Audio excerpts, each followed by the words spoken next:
आनंद जी जिंदाबाद। जिंदाबाद जिंदाबाद। माननीय आकाश आनंद जी संघर्ष करो, हम आपके साथ हैं। बीएसपी की क्या पहचान, नीला झंडा हाथी निशान। बीएसपी की क्या पहचान, नीला झंडा हाथी निशान। बाबा साहब डॉक्टर भीमराव अंबेडकर अमर रहे, अमर रहे अमर रहे। बाबा साहब डॉक्टर भीमराव अंबेडकर अमर रहे, अमर रहे अमर रहे। मानव श्री कांसीराम साहब अमर रहे, अमर रहे अमर रहे। मानव श्री कांसीराम साहब अमर रहे, अमर रहे अमर रहे। बहन कुमारी मायावती जी जिंदाबाद, जिंदाबाद जिंदाबाद। बहन कुमारी मायावती जी जिंदाबाद, जिंदाबाद जिंदाबाद। बहुजन समाज पार्टी जिंदाबाद, जिंदाबाद जिंदाबाद। बहुजन समाज पार्टी जिंदाबाद, जिंदाबाद जिंदाबाद। माननीय आकाश आनंद जी जिंदाबाद, जिंदाबाद जिंदाबाद। माननीय आकाश आनंद जी जिंदाबाद, जिंदाबाद जिंदाबाद। माननीय आकाश आनंद जी संघर्ष करो, हम आपके साथ हैं। माननीय आकाश आनंद जी संघर्ष करो, हम आपके साथ हैं। बीएसपी की क्या पहचान, नीला झंडा हाथी निशान। बीएसपी की क्या पहचान, नीला झंडा हाथी निशान। बाबा साहब डॉक्टर भीमराव अंबेडकर अमर अमर रहे, रहे अमर रहे। बाबा साहब डॉक्टर भीमराव अंबेडकर अमर रहे, अमर रहे अमर रहे।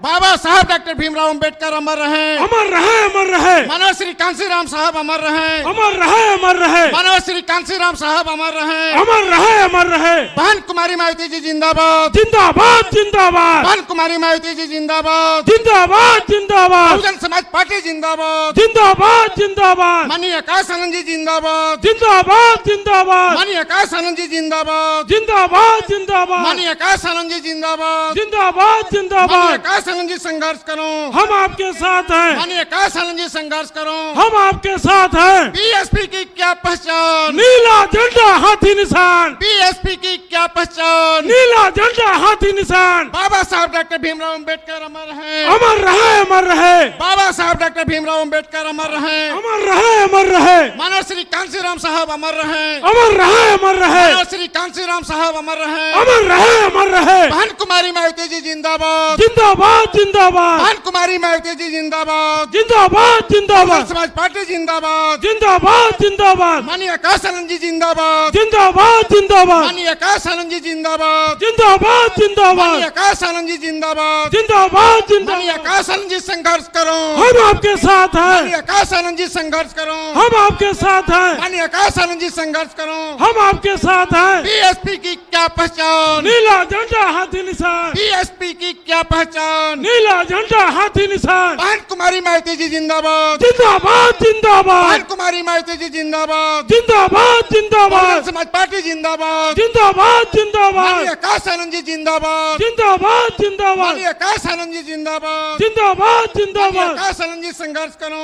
हम आपके साथ हैं। माननीय आकाश आनंद जी संघर्ष करो, हम आपके साथ हैं। बीएसपी की क्या पहचान, नीला झंडा हाथी निशान। बीएसपी की क्या पहचान।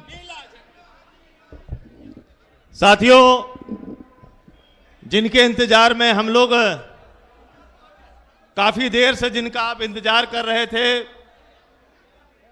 आज के इस कार्यक्रम के मुख्य अतिथि बहुजन समाज पार्टी के राष्ट्रीय कोऑर्डिनेटर, हम सब के अगुआ, परम आदरणीय परम सम्मानित माननीय आकाश आनंद जी हम सबके बीच में आ चुके हैं।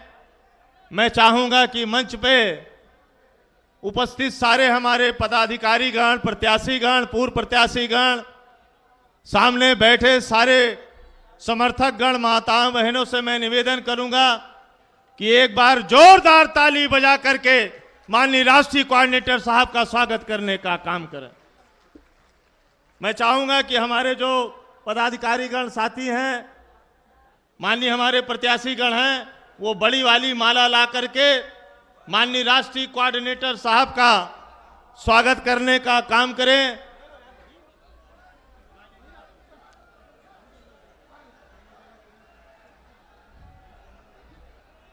बाबा साहब अमर रहे। माननीय आकाश आनंद जी जिंदाबाद। माननीय आकाश आनंद जी जिंदाबाद। माननीय बहन कुमारी मायावती जी जिंदाबाद। माननीय बहन कुमारी मायावती जी जिंदाबाद। माननीय आकाश आनंद जी जिंदाबाद। माननीय आकाश आनंद जी जिंदाबाद। माननीय आकाश आनंद जी जिंदाबाद। अब मैं चाहूंगा कि प्रदेश अध्यक्ष जी बूके दे करके माननीय राष्ट्रीय कोऑर्डिनेटर साहब का स्वागत करें।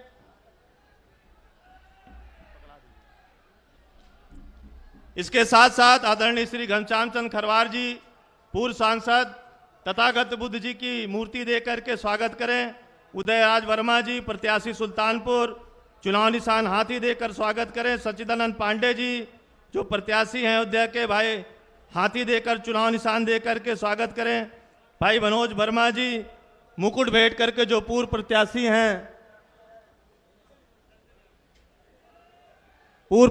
हैं विधानसभा टांडा के, भाई मनोज वर्मा जी मुकुट भेंट करके स्वागत करने का काम करें।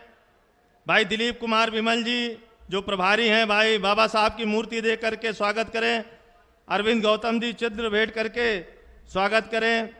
संगम गौतम जी तथागत गौतम बुद्ध की मूर्ति देकर स्वागत करें। जितेंद्र पाल जी हाथी जो चुनाव निशान है हमारा आपका, उसको देकर के स्वागत करें। प्रदीप भारती जी तथागत भगवान गौतम बुद्ध की मूर्ति देकर के स्वागत करें। श्री नीजर सिंह जी तथागत भगवान गौतम बुद्ध की फोटो देकर स्वागत करें। महेश राजभर जी राजा सुहेल देव राजभर जी की मूर्ति देकर के स्वागत करने का काम करें। प्रीति बौद्ध जी और रविराज बौद्ध जी भी आप भी प्रतिमा देकर के स्वागत करने का काम करें। राम गोपाल जी आपसे भी निवेदन है कि आप भी प्रतीक चिन्ह देकर के स्वागत करें। साथियों, अब मैं विलंब न करते हुए मैं निवेदन करूंगा मंच पे जो हमारे जिम्मेदार साथी हैं वो जल्दी जल्दी माननीय मुख्य अतिथि जी का स्वागत करके अपने अपने स्थान को ग्रहण कर लें। भाई आप पीछे बैठ जाओ, सब लोग बैठ जाओ।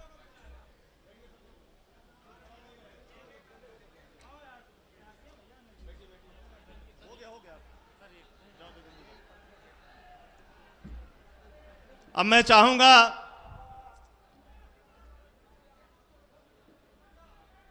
हटे तो प्रदेश अध्यक्ष जी।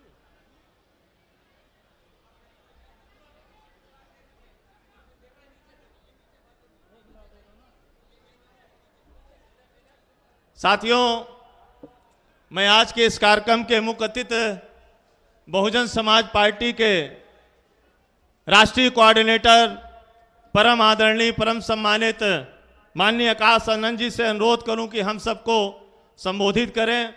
उससे पहले दोनों हाथ उठा करके जो हमारे मंच के साथी हैं, सामने के साथी हैं, उनका स्वागत करने का काम करें। बाबा साहब अमर रहे, बाबा साहब अमर रहे, मानवर काशीराम साहब अमर रहे, माननीय बहन कुमारी मायावती जी जिंदाबाद, माननीय बहन कुमारी मायावती जी जिंदाबाद, माननीय आकाश आनंद जी जिंदाबाद, माननीय आकाश आनंद जी जिंदाबाद। आकाश आनंद जी आप संघर्ष करें, आकाश आनंद जी आप संघर्ष करें। 6 बजे तक की परमिशन के बाद बंद है। अब मैं बड़े ही अदब से गुजारिश करूंगा आज के इस कार्यक्रम के मुख्य अतिथि बहुजन समाज पार्टी के राष्ट्रीय कोऑर्डिनेटर परम आदरणीय परम सम्मानित आदरणीय आकाश आनंद जी आए और हम सबको संबोधित करने का कष्ट करें। आदरणीय आकाश आनंद जी।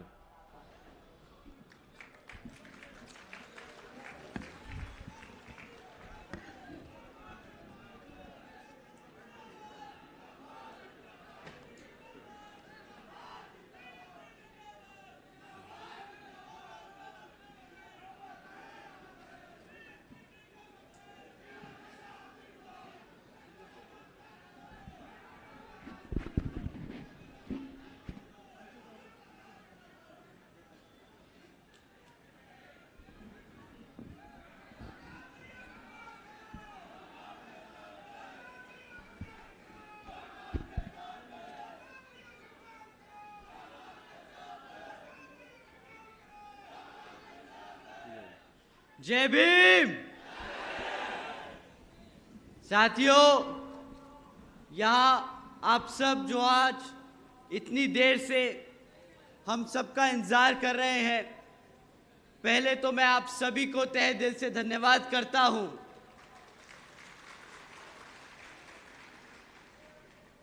मुझे पता है कि आप काफी घंटों से यहाँ पे खाली पेट वेट कर रहे हैं, खाली पेट आप लोग इंतजार कर रहे हैं। तो जब मैं यहाँ पे उतरा तो सबसे पहले हमारी टीम ने हमसे बोला कि सर पहले खाना खा लेते हैं। मैंने कहा नहीं, हमारे लोग भूखा इंतजार कर रहे हैं, तो हम सीधा पहले अपने लोगों से मिलेंगे, उसके बाद कुछ और देखेंगे। तो आप सबके साथ, तो साथियों, मैं समझ सकता हूं कि आप काफ़ी देर से इंतजार कर रहे हैं। मैं आप लोगों का ज़्यादा समय नहीं ज़ाया करूंगा, परंतु आज इतनी बड़ी संख्या में हमारे सभी युवा साथी, हमारे सभी बड़े बुजुर्ग, हमारी माताएं बहनें जो आज इतनी बड़ी संख्या में यहाँ मौजूद हैं, आप सभी को तहे दिल से धन्यवाद करता हूं।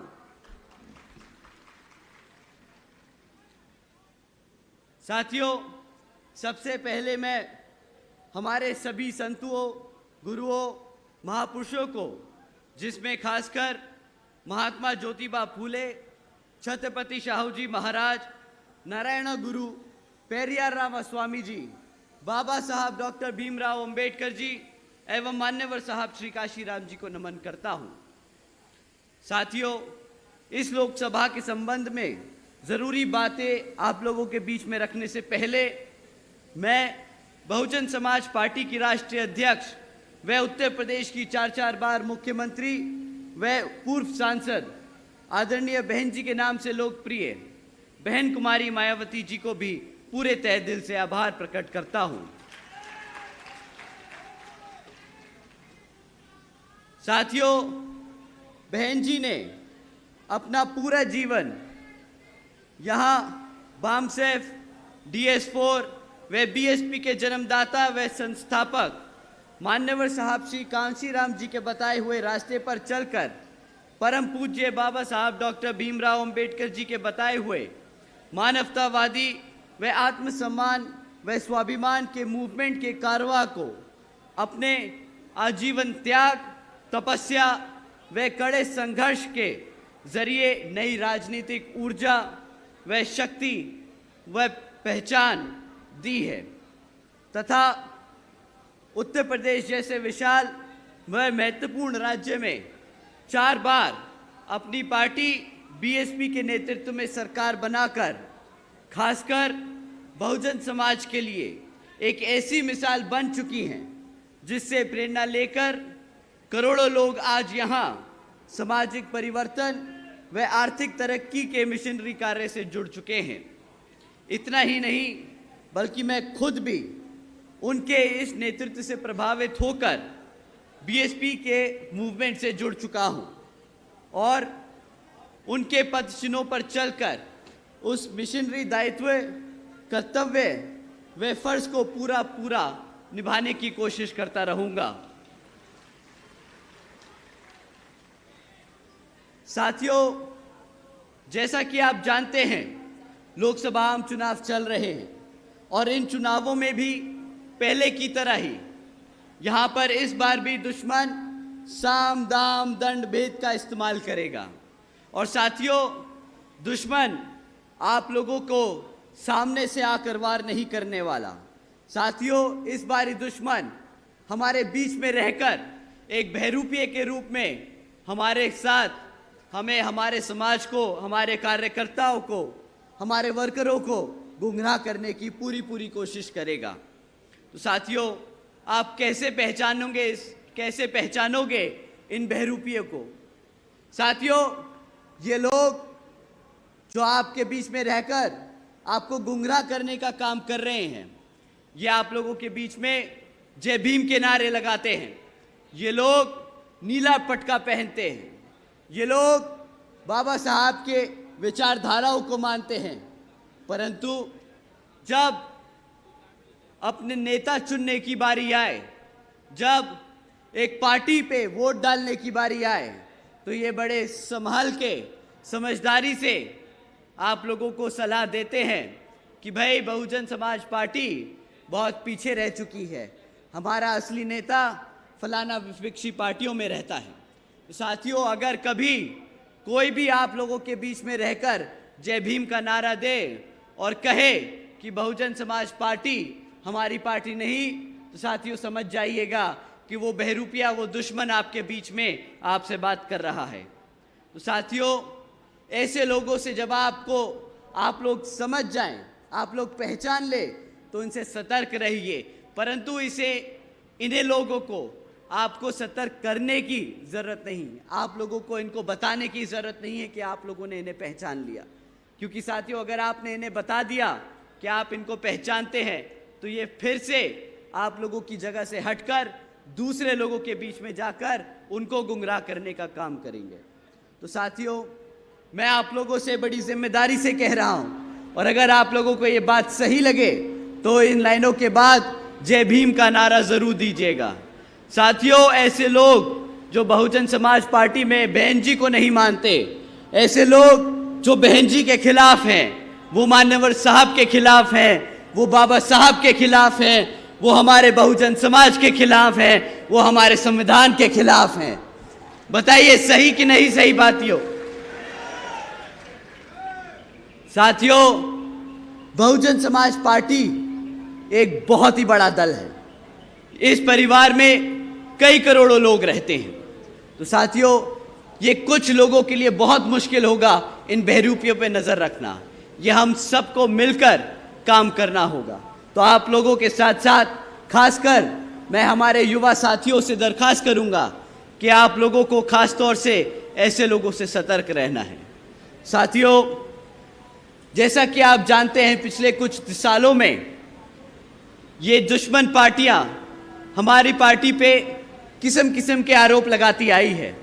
जैसे जब भी कोई नेता, जब भी कोई यहाँ से बहुजन समाज पार्टी से निकल के जाता है, तो उसके पास सबसे आराम से, सबसे आसानी से बोलता है कि भाई बीएसपी में तो लोग पैसा लेते हैं, किताब ज़्यादा मांगते हैं। साथियों, हकीकत तो ये है कि जो विपक्षी पार्टियां हैं, आपने इलेक्टोरल बॉन्ड्स के बारे में सुना है? साथियों, ये जो विपक्षी पार्टियां हैं, ये पिछले 6 सालों में 16,500 करोड़ रुपए बड़े बड़े धंधा सेठों से ले चुकी है। परंतु जब इन कंपनियों का खुलासा हुआ, जब इन पार्टियों का खुलासा हुआ, तो सारी पार्टियों के नाम आए थे। भाजपा, कांग्रेस, समाजवादी पार्टी, सब पार्टियों के नाम आए, परंतु एक पार्टी थी जिसका इन सब में नाम नहीं आया। आप जानते हैं कौन सी वो राष्ट्रीय पार्टी है जिसने किसी भी धरना सेठ से 1 रुपया नहीं लिया?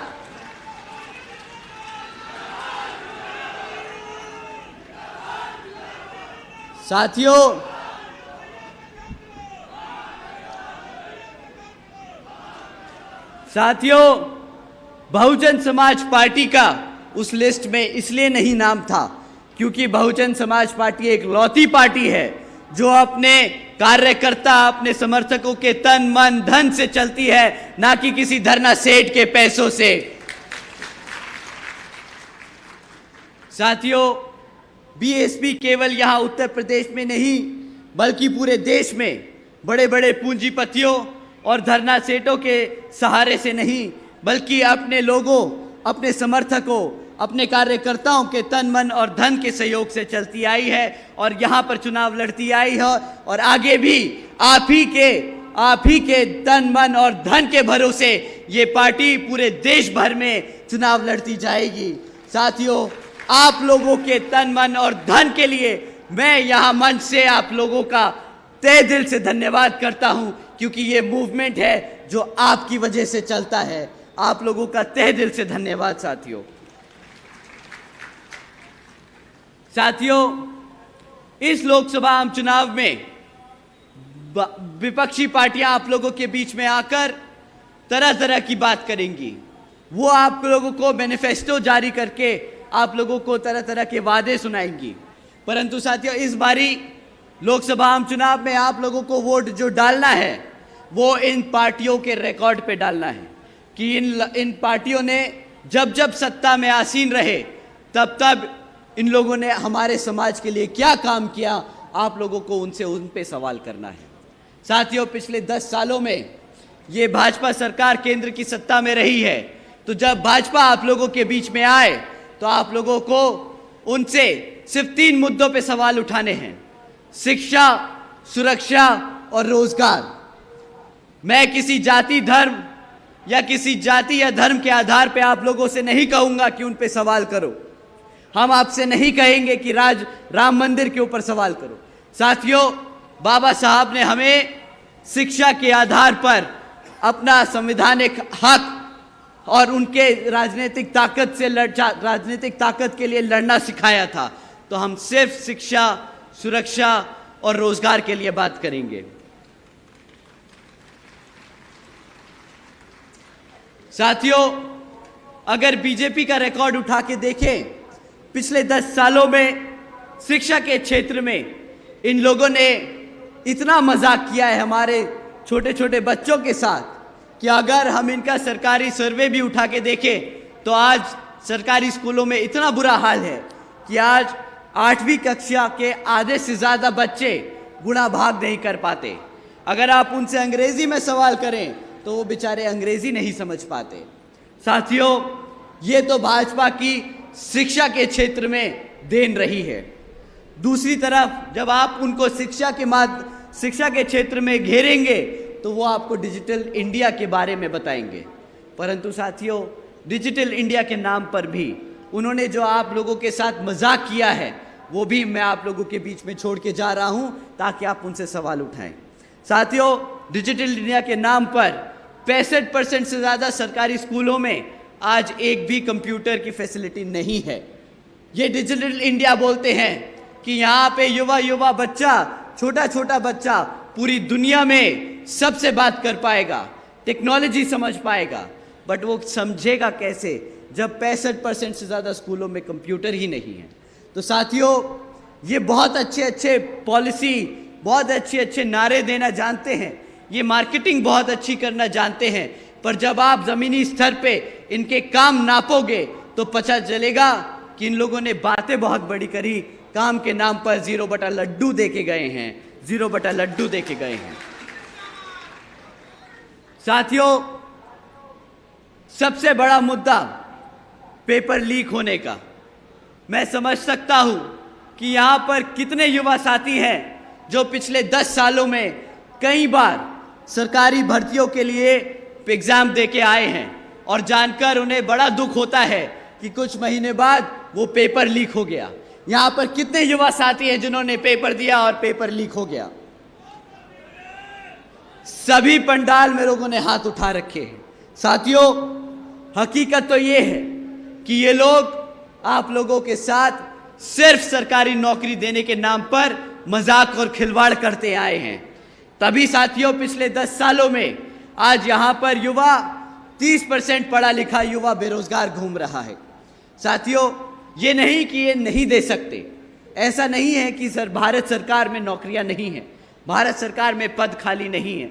आपको जानकर हैरानी होगी साथियों कि यहाँ पर केंद्र की सरकार में 30 लाख से ज़्यादा पद खाली पड़े हैं, जहाँ पर इन लोगों ने जानबूझकर वो पद नहीं भरे हैं, क्योंकि वो जानते हैं अगर उन्होंने वो पद भरे तो उन्हें बाबा साहब के दिए हुए संविधान के हिसाब से आरक्षण भी देना पड़ेगा, और वो ना आपको रोजगार देना चाहते हैं ना वो आपको आरक्षण देना चाहते हैं।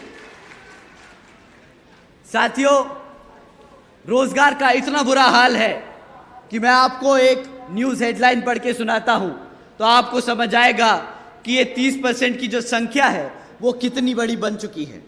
साथियों, गुजरात की ये खबर है, हमारे आदरणीय प्रधानमंत्री जी के प्रदेश से ये खबर है कि 17 लाख से ज़्यादा युवाओं ने मात्र 3,500 नौकरियों के लिए अप्लाई किया था। साथियों, अगर सिर्फ 3,500 नौकरियां निकली तो उसके लिए 17 लाख बच्चों ने अप्लाई किया। रोजगार और बेरोजगारी का क्या हाल है वो इन्हीं आंकड़ों से समझ आता है। साथियों, जब हमारे बच्चे पढ़ लिख नहीं पाएंगे, जब उनके पास रोजगार नहीं होगा, तो वो आप लोगों का ध्यान किस तरीके से भटकाएंगे वो भी मैं आपको बताता हूं। साथियों, ये पिछले कुछ महीनों से सीना चौड़कर आप लोगों के बीच में मुफ्त राशन देने की बात कर रहे हैं। ये कहते हैं कि इन्होंने 80 करोड़ जनता को मुफ्त में राशन देने का काम किया है। आप लोग ही बताइए साथियों, जब 2014 में ये हम सब से वोट मांगने आए थे, जब ये जनता से वोट मांगने आए थे, तो इन्होंने वादा मुफ्त में राशन देने का किया था या सालाना 2 करोड़ नौकरी देने का किया था? आप बताइए साथियों, किसका वादा किया था? साथियों, 2 करोड़ नौकरी देने का वादा किया था, परंतु जब नौकरी नहीं दे पाए तो सोचा मुफ्त में राशन ही देके इनका मुंह बंद कर दिया जाए। साथियों, आप ही बताइए, ये जो 80 करोड़ जनता को इन्होंने मुफ्त में राशन दिया है, अब जब भारत में 140 करोड़ लोग हैं तो 80 करोड़ बोले तो आधा भारत इन्होंने भिखारी बना दिया। आधा भारत इन्होंने भिखारी बनाने का काम किया है पिछले 10 सालों में। साथियों, एक सिंपल सा, बड़ा आम सा आप लोगों के साथ मैं गणित करना चाहता हूं। ये 80 करोड़ जो राशन दे रहे हैं 80 करोड़ लोगों को, इसकी कीमत अब पता है आप लोगों को कि आपको क्या चुकानी पड़ रही है? आप जानते हैं कि 80 करोड़ जनता को जो मुफ्त राशन मिलता है, इसकी कीमत आप लोग क्या चुकाते हो? हमारी माएँ जो यहाँ बैठी हैं, आप लोगों से मैं दरख्वास्त करूँगा कि ये आप ज़रा गुना भाग बड़ी ध्यान से सुनिएगा। साथियों, महीने में कितने का राशन आप लोगों को मुफ्त में मिलता होगा? बताइए। 500? 5 किलो? मैं कहता हूं ये बहुत साफ लोग हैं, ये लोग बहुत ईमानदार लोग हैं, तो आपको ईमानदारी से महीने का 500 से 1000 रुपये का राशन दे देते होंगे। साथियों, साल के हिसाब से अगर ये करें तो ये 6,000 से 12,000 से ज़्यादा का राशन नहीं बनता। 6,000 से 12,000 रुपये का राशन नहीं बनता साल का। परंतु हमारी माँ यो जहाँ बैठी हैं, माँ आप ज़रा सुनिएगा कि अगर आपके लड़के की क्लास 4 की सरकारी नौकरी लगती तो वो महीने का कम से कम 20,000 रुपया तो कमाता ना? बता माँ, 20,000 रुपया तो कमाता ना? माँ, वो आपका लड़का साल का 2.5 लाख रुपया आपके घर में ला के रखता, जहाँ पे ये आपको 6,000 या 12,000 रुपये का राशन देते हैं। ये 12,000 रुपये के राशन पे जो 2.5 लाख का चूना आपको लगा रहे हैं, तो इस बारी साथियों, जिस थैले में भर के इन्होंने आपको राशन दिया था, वही थैला इनको थमाकर खाली कर कर इन्हें वापस भेज देना और बता देना कि मेरा वोट मेरे हाथी के साथ है, मेरा वोट मेरी बहन जी के साथ है।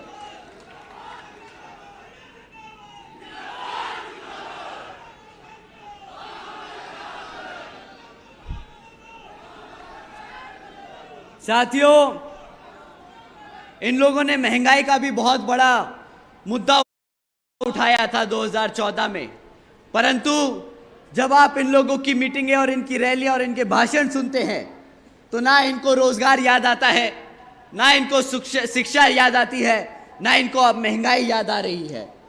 साथियों, बताइए कि आप लोग इस मीटिंग में आने के लिए कितने रुपए का पेट्रोल डला कर आए हैं? बताइए साथियों, कितने का पेट्रोल डला है? 100 रुपया? 200 रुपया? 3,000? तुम्हारी गाड़ी ज्यादा पी रही है तेल भाई। साथियों, जब ये लोग सत्ता में आए थे 2014 में, तब पेट्रोल का दाम 50-60 रुपया हुआ करता था। आज यही पेट्रोल 100 रुपया पार कर रहा है। परंतु अब ये आप लोगों से पेट्रोल के दामों के बारे में बात नहीं करेंगे, क्योंकि उन्हें पता है कि उन्होंने पिछले 10 साल में सिर्फ और सिर्फ महंगाई कर कर अपने धरना सेठों के जेब भरने का काम किया है। हमारे गरीब और हमारे बहुजन समाज के लिए एक भी काम ये लोग नहीं गिनवा सकते आपको। साथियों, अभी कुछ दिन पहले ही बीजेपी के बहुत बड़े नेता ने हमसे कहा कि कुछ लोग बीजेपी को बुलडोजर की सरकार कहकर बदनाम करने का काम कर रहे हैं। वो जो नेता हैं वो यही उत्तर प्रदेश से सांसद हैं और बहुत ही उच्च स्तर पे यहाँ भारत सरकार में एक पद पर हैं। वो कहते हैं यूपी में बीजेपी की सरकार ने जनता के लिए बहुत से काम किए। आपको अपनी आंखें खोलकर देखना चाहिए और पता करना चाहिए कि यूपी में कितनी तरक्की हो रही है। तो साथियों, वो बहुत बड़े नेता हैं, इसलिए हमने उनकी बात मानी और हमने अपनी आंखें खोलकर देखा और कहना बंद कर दिया कि यूपी की सरकार बुलडोजर की सरकार नहीं है। परंतु जो हमने जाना वो हम आप लोगों के सामने रख रहे हैं। फिर आप बताइएगा कि यूपी की सरकार तरक्की की सरकार है या फिर बर्बादी की सरकार। साथियों, जब हमने जाना, जब हमने पढ़ाई लिखाई करी इसके बारे में, ताजबीन करी, तो हमें पता चला कि पिछले एक साल में हमारे उत्तर प्रदेश में 65,000 से ज़्यादा हमारी बहन बेटियों और माताओं पर अत्याचार के केस दर्ज किए गए हैं। साथियों, यही नहीं बल्कि 400 से ज़्यादा किसानों ने यहाँ उत्तर प्रदेश में अपनी खुद की जान ले ली, क्योंकि इनकी भाजपा की सरकार की चलती गलत नीतियों के तहत। साथियों, ये भी खबर सुनी हमने कि 62 प्यून की नौकरियों के लिए 90,000 से ज़्यादा यहाँ पीएचडी ग्रेजुएट्स और मास्टर्स के स्टूडेंट्स ने इन प्यून की नौकरी के लिए अप्लाई किया। साथियों, यही नहीं, 40% से ज़्यादा 5 साल की कम उम्र के बच्चों कुपोषण के शिकार हैं। यूपी में बच्चों के खिलाफ यौन शोषण के मामले देश में सबसे ज़्यादा हो चुके हैं। हमारे यूपी में हत्याओं के केस यहाँ पर देश में सबसे ज़्यादा हो चुके हैं। आदरणीय नेताजी, आप जिस उत्तर प्रदेश के वाराणसी से सांसद हैं, वो प्रदेश आज भारत का किडनैपिंग कैपिटल बन चुका है। साथियों, किडनैपिंग कैपिटल बन चुका है। आज उत्तर प्रदेश में 16,000 से ज़्यादा किडनैपिंग के केस दर्ज किए जाते हैं। तो ठीक है साथियों, हम नहीं बोलेंगे बुलडोजर की सरकार। आप लोग जो यहाँ की सरकार को तरक्की की सरकार बता रहे थे, उसको हम बदतमीजी और गद्दारी की सरकार कहते हैं। बदतमीजी और गद्दारी की सरकार कहते हैं। साथियों, जो सरकार अपने बच्चों को भूखा रखे, जो सरकार अपनी बहन बेटियों पर अत्याचार होने दे, जो सरकार युवाओं को बेरोजगार रखे, जो सरकार अपनी आवाम को मुफ्त के राशन के नाम पर गुलाम बनाकर रखे, वो सरकार साथियों 2 करोड़ नौकरी का वादा देकर युवाओं के साथ जो धोखा किया वो मत भूलिएगा। वोट डालते वक्त अग्निवीर योजना चलाई थी, उसके नाम पर भी जो मजाक किया है वो भी मत भूलिएगा, क्योंकि मुझे पता है यहाँ से हजारों बच्चे आर्मी और पैरामिलिट्री फोर्सेस के लिए अप्लाई करते हैं। तो जब वो अग्निवीर योजना आई थी तो कितने लोगों को लाठी पड़ी थी, मुझे पता है। हमारे युवा साथियों को जब वो लाठी पड़ी थी तो क्या उन पे बीत रही थी। तो डालते वक्त वोट वो याद रखना साथियों, जब इन्होंने हमें शिक्षा के क्षेत्र में पढ़ने नहीं दिया, जब इन्होंने हमें रोजगार नहीं दिया, तो हमें हमारे रिजर्वेशन से भी हमें दूर कर दिया।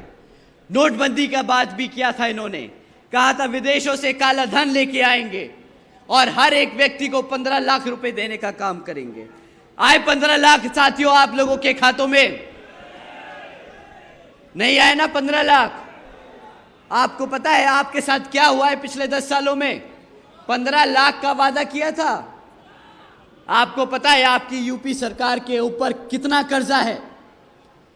आप लोग जानते हैं कि जब जब यहाँ यूपी में एक एक बच्चा पैदा होता है तो आज वो 3.5 लाख कर्जे के साथ पैदा होता है। इतना सरकार ने कर्जा ले लेके यहाँ की जनता को भिखारी बना दिया, गरीब बना दिया।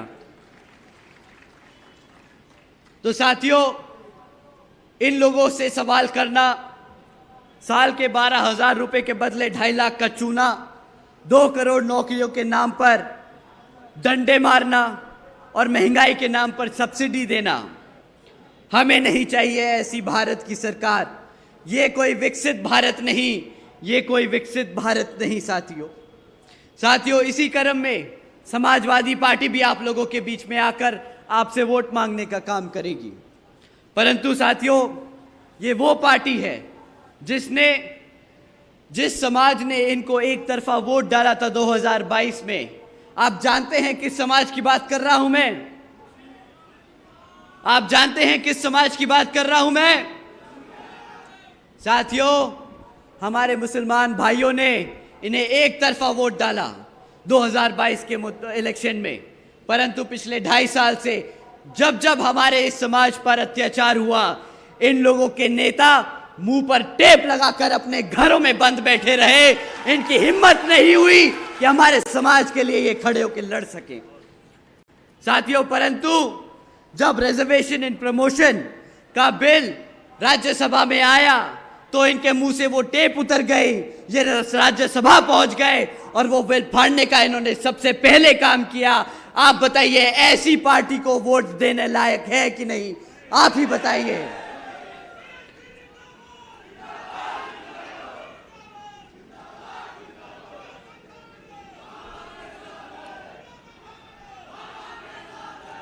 साथियों, जो समाजवादी पार्टी अपने आप को ओबीसी समाज से कहती है, वही समाजवादी पार्टी अपने ओबीसी समाज के रिजर्वेशन के खिलाफ राज्यसभा में बिल फाड़ने का काम करती है। इन लोगों को वोट डालना मतलब अपने समाज से गद्दारी करने बराबर होगा। साथियों, इनको वोट डालना बिल्कुल नहीं।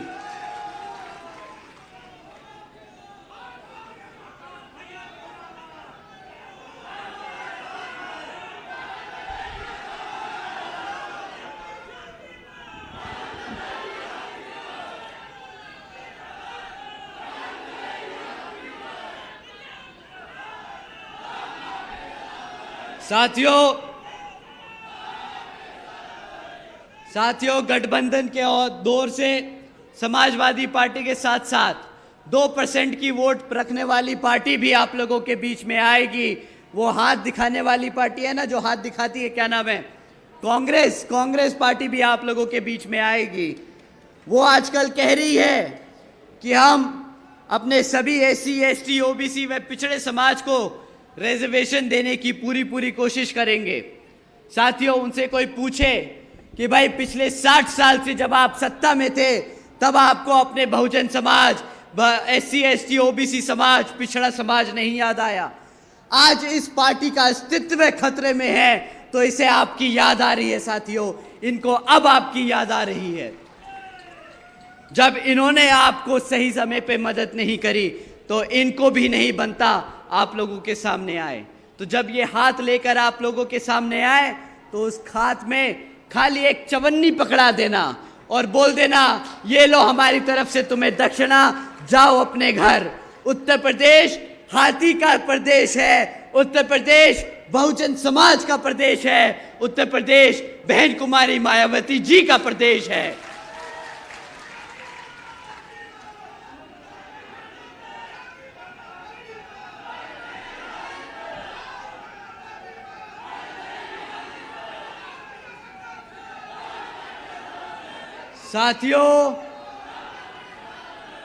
साथियों, बहुजन समाज पार्टी एक लौती पार्टी है जिसने हर समाज को सम्मान देने का काम किया है। आप सब ने देखा किस तरह बीजेपी ने क्षत्रिय समाज और मुस्लिम समाज का अपमान किया है, लेकिन आपकी नेता ने गाजियाबाद से गाजीपुर तक किस तरह क्षत्रिय और मुसलमान समाज को सम्मान देने का काम किया है, वो आप लोगों ने देखा है। आप लोगों ने देखा है किस तरह हमने किस किस समाज से यहाँ पर प्रत्याशी उतारने का काम किया। साथियों, अगर मैं इनकी विफलताएं गिनाने बैठूंगा तो शाम की जगह कल सुबह हो जाएगी, परंतु इनकी गिनती नहीं खत्म होगी। मैं आपसे बहन जी के कामों के बारे में बात करना चाहूँगा।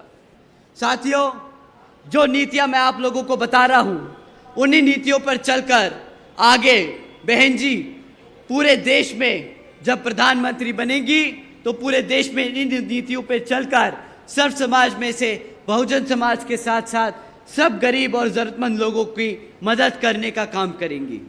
साथियों, जैसा कि आप जानते हैं 2007 से 12 की शासनकाल में बहन जी ने उत्तर प्रदेश में पूर्ण बहुमत से सरकार स्थापित की थी और इस सरकार के तहत जो बहन जी ने काम किया उसे हम बहन जी के गवर्नेंस मॉडल को कहते हैं, बहन जी मॉडल ऑफ गवर्नेंस कहते हैं।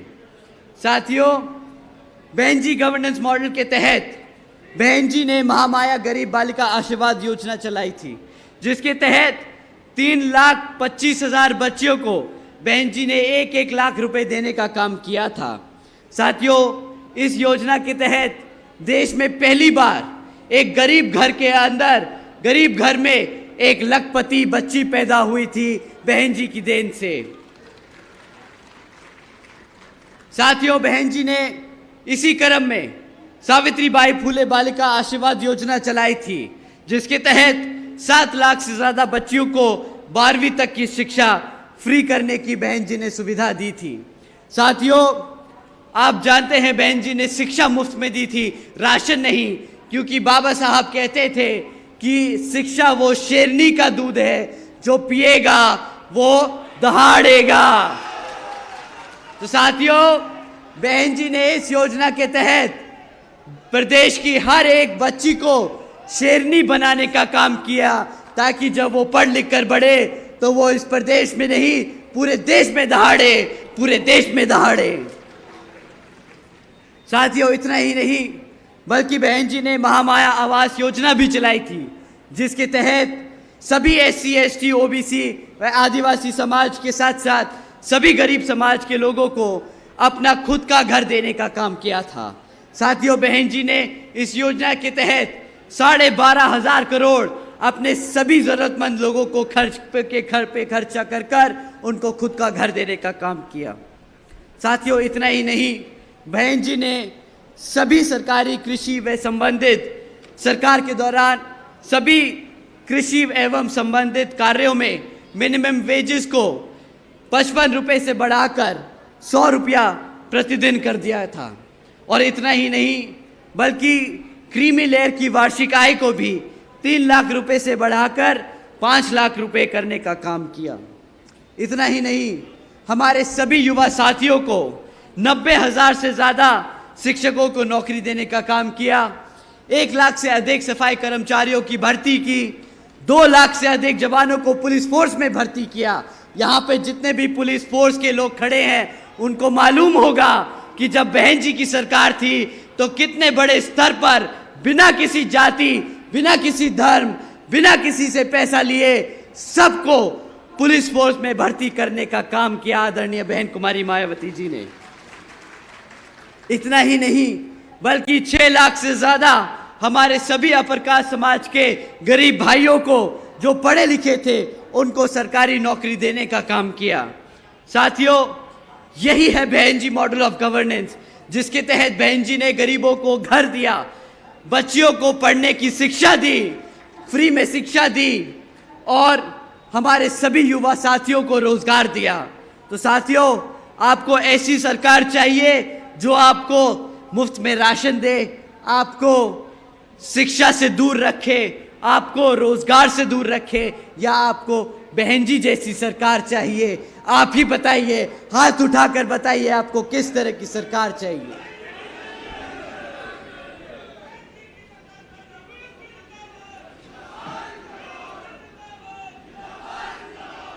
साथियों, मैं आपसे यही खास अपील करता हूं कि इस समय आप लोग आपस के मनमुटाव, झगड़ों को एक तरफ कर कर यहां हमारी तरफ से जो बहन जी ने प्रत्याशी आप लोगों को दिए हैं, आप उनको आने वाले लोकसभा आम चुनाव में भाती के सामने वाला बटन दबाकर भारी वोटों से जिताने का काम करें। साथियों, कुमार हयात अंसारी जी को जो अंबेडकर नगर से लड़ रहे हैं, आप इनको भारी वोटों से जिताने का काम करें, आप लोगों से पुरजोर अपील है। साथियों, सच्चिदानंद पांडे जी जो यहां से अयोध्या से हमारे लोकसभा चुनाव के प्रतिनिधि हैं, आप इनको भी भारी वोटों से जिताकर पार्लियामेंट में भेजने का काम करें, ताकि ये पार्लियामेंट में जाकर आप लोगों के हकों के लिए लड़ सके।